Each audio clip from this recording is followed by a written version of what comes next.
I'm a little appalled. And that's the nicest word I could say to all of the people who are coming out of the woodworks to denounce the actions of yesterday, but were nowhere to be seen as cities burned this past summer in the Black Lives Matter protests. I think both, I can, I'm just going to say this. I can sympathize with both protests that took place.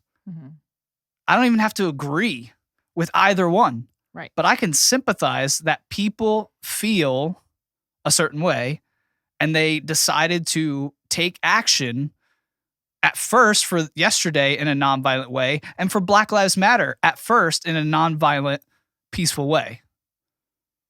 But then idiots got involved and turned it into something else. And when that happened for the Black Lives Matter protests, people said nothing. Yeah. And I'm not going to speak to everybody. I'm going to speak mostly just because I'm a Christian.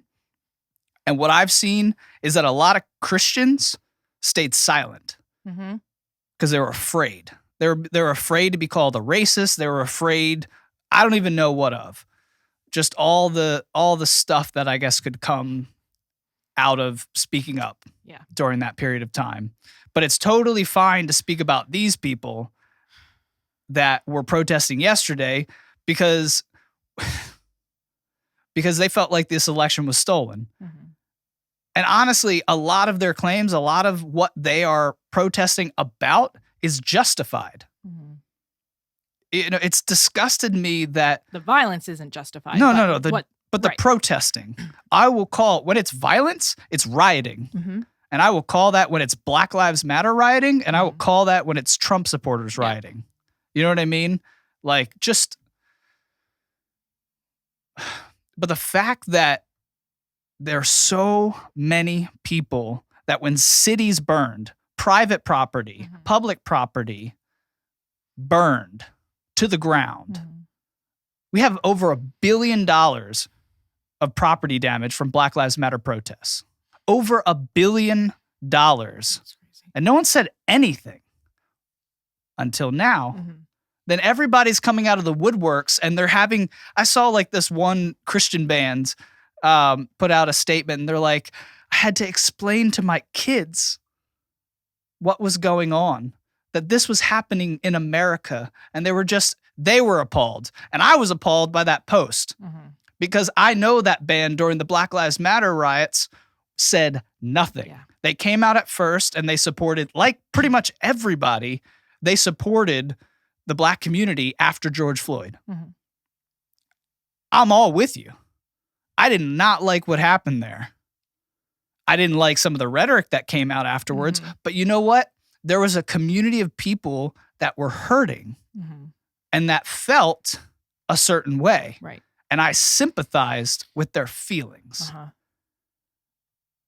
The fact that there is nothing, no one, except like some, crazy conservative people out there, no one else is saying anything in defense of the whole that is smeared by the few.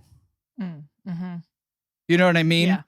Like with the Black, and the reason I'm saying this, and I'll get into some of the nuance of this.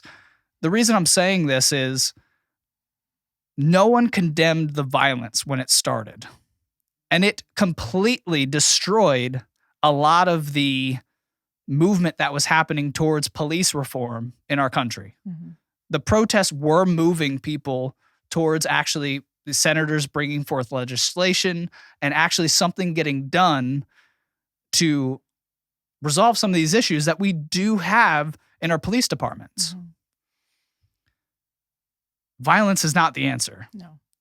Violence always, public support, they've tracked this. Public support after George Floyd went to like something, I think it started before George Floyd. Black Lives Matter had like something like 18% public approval rating, across the nation. Then after George Floyd, it was like above like 35%, And then after the riots started, it dropped to 8. Mm-hmm. So it's worse than before George Floyd, and it's not changed since then. Mm-hmm. And this is what Trump supporters, I mean, guys, if you want to change something, if you're pissed off about something, good luck getting anything done now. Mm-hmm. Mm-hmm. You just ruined it for yourself. Right. You just ruined it for yourself. But now let's circle back to the nuanced points. I can defend the whole still. There's still a group of Trump supporters that feel a certain way, and I can sympathize with their feelings, you know?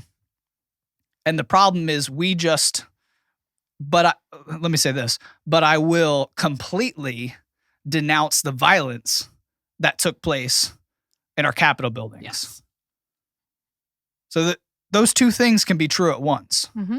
And the problem is it didn't happen with the Black Lives Matter Right. protests. And the riots that took place afterwards. We just lumped them together and said, well, and we just tried to make excuses for it. Yeah. I don't know. I had to get that off my chest. No. What's up, everybody? You just watched a clip from one of our Just Breathing podcasts. If you want to see the full version, you just hit the link in the description below. Or if you want to just keep watching clips, we got some more right here. Thanks, everybody.